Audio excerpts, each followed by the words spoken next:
Hey students, so in this video we are going to be working on analysis 2 of our satire or evasion tracker.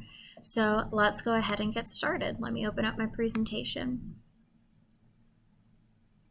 So you'll be filling out your satire or evasion tracker. We actually only have one entry for this one, so it should be pretty quick. Just as a reminder, remember that The Adventures of Huckleberry Finn is a satire of actually both slavery, but also the failures of the Reconstruction period. And so what this means is that Twain is ridiculing slavery and the Reconstruction period's failures through mockery, parody, sarcasm, and through other satirical devices. And what you're trying to determine is if this satire is effective, if he achieves his goal, or if it's so hidden or confusing that it's actually evasive and Twain actually does quite the opposite of what he intended and has written an offensive novel. And so that is what you are determining. And so for our tracker today, we are going to be looking at chapter 9, when Jim stops Huck from looking at the dead man's face. Why does Twain choose for this to occur in the novel? That should be a question mark. To answer this completely, make sure to consider the developing relationship between Huck and Jim, consider the positive and negative characteristics of Huck and Jim, and consider what larger societal statements Twain may be making, and evaluate how this scene plays into our essential question: is Huck Finn satire or evasion? And so here's the actual scene itself. I'm not going to read it to you. If you guys could go ahead, pause this video, read this so you know what specific scene we're talking about so that the tracker makes more sense to you. And then we'll go to the tracker. So go ahead and pause and read. I'll wait. Or actually pause. I won't wait. Go ahead and do it.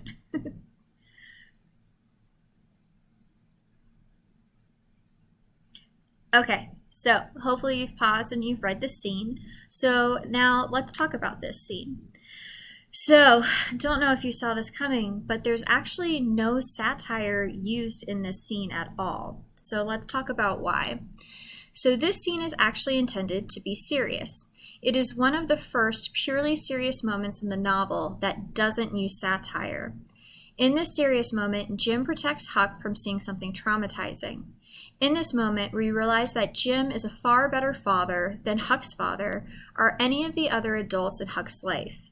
Jim becomes a superior character in this moment who possesses abilities that the white characters do not. Therefore, this is the first moment in the novel when Twain is more straightforward in the goal of condemning slavery and the failures of the Reconstruction period, as he points out that African American and Black American citizens are capable humans that deserve their rights, respect, and ability to live fully. And so we see that happening here. So if we think about past chapters, let's think about Huck's father, so his biological father. In past chapters, his biological father drinks so much that he chases Huck around with a knife and tries to kill him, and that the only way that Huck can escape his father is by faking his own death so that his dad doesn't come after him. Because remember, Huck actually has a lot of money that's been stored away for him, and his dad wants access to that money, and therefore he essentially was holding Huck captive to try to get that money. And then we have people like the widow Douglas and Miss Watson, who are educating Huck, but essentially teaching him really messed up norms that devalue human life. And therefore, we see here that Jim is the character who actually cares the most about Huck and who actually is the most successful at protecting and taking care of Huck. And we have to remember that Jim is actually a father. He talks about earlier in the novel how he has a daughter that he's trying to get back to. And so in this scene, we see that Jim is a much better father, a much better parent, a much better person than most of the other adult characters that we've seen in this novel. And so it's a very serious moment. And so consider this and make sure that you understand it so that you're able to write about it on your own in your own analysis of the tracker. And then you need to determine whether this scene's existence in the book makes Twain's satire more effective or more evasive. And you could argue it either way, where you'd point out the fact here that because this is serious, it helps make Twain's satire more clear because we actually get to see what he really thinks and that we can compare that to his satire.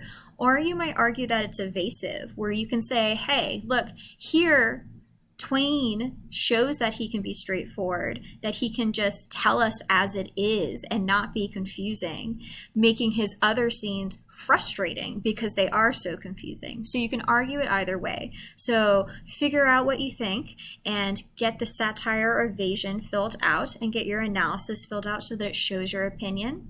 And then you'll be done with this round, analysis 2 of your tracker. All right, thanks so much for joining me for this analysis, and I will see you next time for analysis 3. If you have any questions, feel free to email me, G-chat me, or see me during office hours. All right, bye.